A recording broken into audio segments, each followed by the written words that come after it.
महागौरी ने महादेव से पूछा, हे महादेव, कुछ लोग थोड़ा ज्ञान मिलते ही घमंड क्यों करने लगते हैं?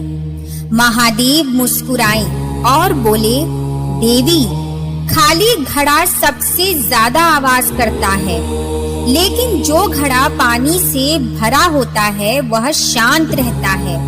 ठीक वैसे ही जिस इंसान के पास सच्चा ज्ञान और संस्कार होते हैं वह कभी अहंकार नहीं करता। जो सच में महान होता है उसे खुद को बड़ा साबित करने की जरूरत नहीं पड़ती। फल से भरी हुई डालियां भी हमेशा झुकी रहती हैं। महादेव की ये बात सुनकर माता पार्वती मुस्कुरा उठी। अगर आप भी मानते हैं कि विनम्रता ही सबसे बड़ा गुण है तो वीडियो को लाइक करें, जय महाकाल कमेंट करें और चैनल को सब्सक्राइब करके ही जाएं। हर हर महादेव।